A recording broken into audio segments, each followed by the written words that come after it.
샬롬 6월 1일 아까베 시간이 돌아왔습니다. 오늘 함께 나누실 말씀은 사도행전 14장 19절에서 28절까지의 말씀입니다.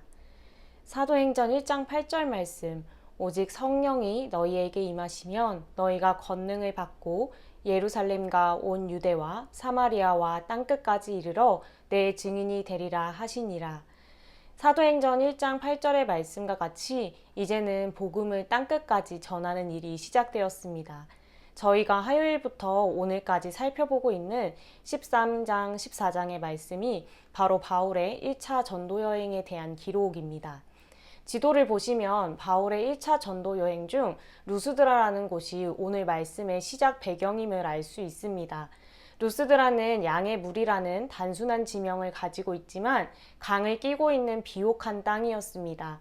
농업이 잘 되었기 때문에 상업지대는 아니었지만 사람들이 정착하여 살기 좋은 특성을 가지고 있었고, 아우구스투스 황제 때는 루스드라 남쪽 지역에 사는 로마인들을 보호하기 위하여 루스드라에 군대를 배치하기도 했습니다. 이때 이 지역에 화폐가 사용되기 시작했고, 황제가 식민지의 로마화를 위해 비시디아 지역에 개설한 비아 세바스테 도로가 이고니온에 연결되고 이어서 루스드라와 더베, 길리기아까지 확장되었습니다. 실제로 이 도로는 바울의 전도 여행에도 사용되었습니다. 이러한 루스드라에서 행한 바울과 바나바의 기적과 설교가 얼마나 대단했던지 이들을 제우스와 헤르메스로 착각하여 제사를 하려고 했던 소동까지 일어났습니다. 19절에 보시면 유대인들이 안디옥과 이고니온에서 와서 무리를 충동하니 그들이 돌로 바울을 쳐서 죽은 줄로 알고 시외로 끌어내치니라. 19절에 보면 유대인이 안디옥과 이고니온에서 왔다고 기록되어 있습니다. 안디옥에서 루스드라까지는 도로상 161km나 떨어진 곳이었습니다. 바울과 바나바의 사역을 방해하기 위해 이 먼 길을 달려온 유대인들의 집요함이 돋보이죠. 이들은 루스드라의 무리들을 선동했습니다. 앞서 바울과 바나바를 신으로 숭상하려고 했던 루스드라 사람들의 맹신적인 모습이라면 유대인들의 충동에 쉽게 넘어가는 것도 이상하게 느껴지지는 않습니다. 그러나 루스드라 사람들이 단순히 맹신적이라기보다는 루스드라 사람들이 안디옥에 콩코드 조각상을 세웠다는 사실을 고려한다면 거리는 떨어져 있었지만 이 두 도시 사람들 간에 친밀한 교제가 있었다라는 사실을 알 수 있습니다.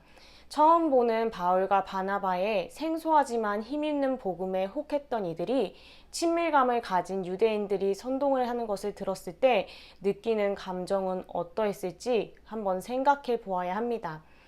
아마 이 루스드라 사람들은 굉장한 수치심을 느꼈을 것이고 자신들의 어리석음에 당황했을 것입니다. 이러한 감정에 기반한 과격한 행동은 바울에 대한 사형 집행으로 나타났습니다.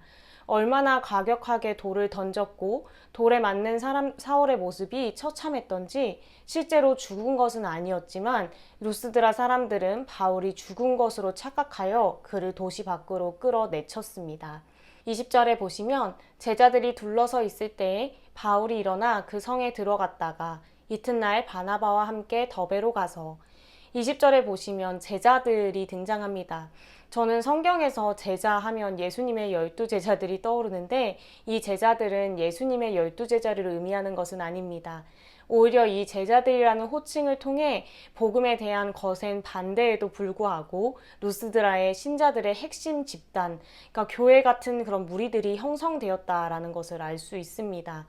다시 일어난 바울은 루스드라로 들어갔다가 그 다음날 바나바와 함께 루스드라에서 약 93km 떨어진 더베로 이동합니다. 죽었다고 착각할 만큼 처참한 상태였던 바울이 부지런히 걸음을 옮겼던 이유가 있습니다. 21절 상반절을 보시면 복음을 그 성에서 전하여 많은 사람을 제자로 삼고, 마태복음 28장 19절에서 20절에 기록된 예수님의 말씀처럼 그러므로 너희는 가서 모든 민족을 제자로 삼아 아버지와 아들과 성령의 이름으로 세례를 베풀고 내가 너희에게 분부한 모든 것을 가르쳐 지키게 하라. 볼지어다 내가 세상 끝날까지 너희와 항상 함께 있으리라 하시니라. 복음을 전하고 많은 사람들을 제자로 삼는 일들을 계속되어야 했기 때문입니다. 누가는 더베에서의 사역을 굉장히 간단하게 다루고 바울의 1차 전도 여행에 대해서 계속 기록합니다. 21절 하반절에 보시면 루스드라와 이고니온과 안디옥으로 돌아가서 21절 하반절에 보면 바울과 바나바가 더베에서 다시 루스드라와 이고니온과 안디옥으로 돌아갔다라고 합니다. 사실 더베에서 남동쪽으로 조금만 더 가면 바울과 바나바의 출발지인 수리아 안디옥이 나옵니다. 그러니 바울과 바나바에게 쉽고 효율적인 동선은 더베에서 바로 수리아 안디옥으로 가는 것이었습니다. 그런데 바울과 바나바는 이 쉽고 효율적인 동선을 따르지 않고 왔던 길을 되돌아갑니다. 이것은 단순히 비효율적일 뿐만 아니라 심리적으로 굉장히 어려운 일이었습니다.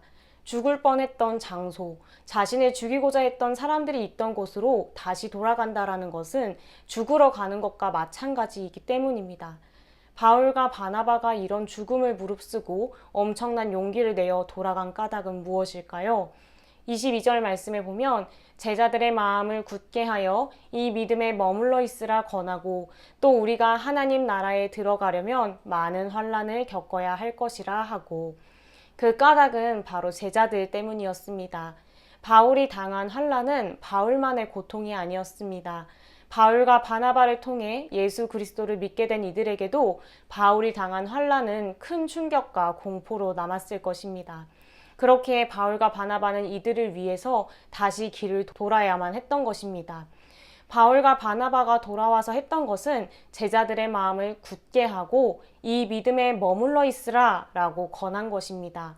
굳게 하다, 권하다라는 단어는 새롭게 예수 그리스도를 믿어 회심한 자들과 막 세워진 교회가 확실하고 튼튼하게 서 있도록 하는 전문적인 단어입니다. 새로운 신자들과 세워진 교회를 튼튼하게 확립해야 하는 이유는 22절 하반절의 말씀과 같이 하나님 나라에 들어가려면 많은 환난을 겪어야 할 것이기 때문입니다. 이는 바울이 겪은 환난을 그대로 반영한 것인데 바울은 이러한 겉면을 통해서 너희가 내가 환난을 겪은 것을 보았듯이 믿음으로 완주하기 위해서는 그 과정 속에서 너희도 많은 환난을 거치게 될 것을 이야기하는 것입니다. 초신자들과 막 세워진 교회, 이들 앞에 펼쳐질 많은 환난. 그렇게 바울과 바나바는 23절의 말씀과 같이 각 교회에서 장로들을 택하여 금식 기도하며 그들이 믿는 주께 그들을 위탁하고 계속해서 믿음에 대해 가르칠 자들을 택하고 금식 기도하며 그들을 주님께 맡겼습니다. 그 이후 바울과 바나바는 계속해서 복음을 전하며 밤빌리아, 버가, 아달리아로 내려간 후 자신들을 파송했던 수리아 안디옥에 도착합니다.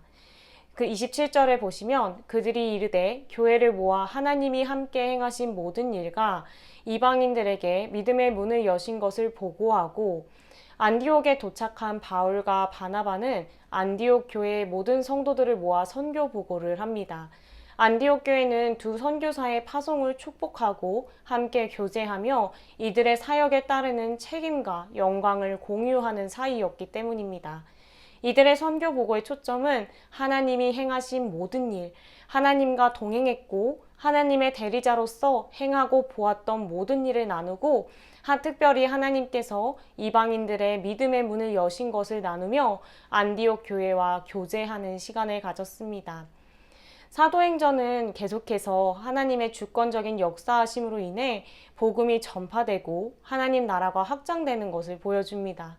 그러나 동시에 하나님의 역사 가운데 있었던 이들이 각자의 다양한 위치에서 믿음으로 전심전력을 다해 반응하는 것들을 보게 됩니다.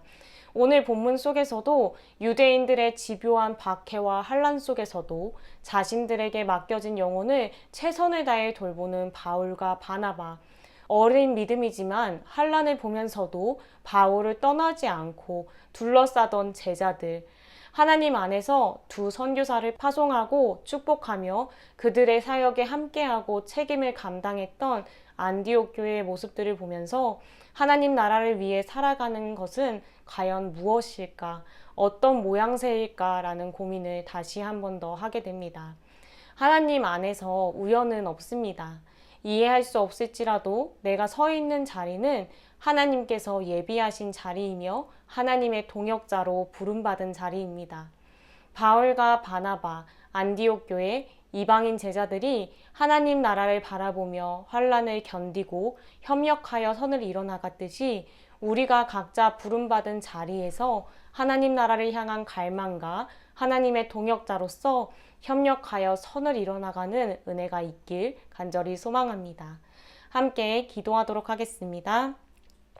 하나님 아버지, 오늘도 우리에게 일용할 영적 양식을 주시니 감사합니다. 오늘 말씀을 통해 하나님의 주권적인 역사하신 가운데서도 각자의 위치에서 각자의 자리에서 하나님의 나라를 갈망함으로 최선을 다해 반응했던 이들을 보게 됩니다. 하나님, 오늘날 우리에게도 사탄의 집요한 방해가 있고 많은 환난과 많은 고난이 있지만 이 가운데 나를 이 자리에 부르신 그 주님의 부르심을 기억하고 나를 주님의 동역자로 부르신 그 사명을 기억하면서 내가 서 있는 자리에서 전심으로 주님께 반응하게 하여 주시고 또 함께 협력하여 하나님의 나라를 이뤄가는 놀라운 일들을 오늘도 경험할 수 있도록 은혜를 내려 주시옵소서. 감사드리며 예수님의 이름으로 기도드립니다. 아멘.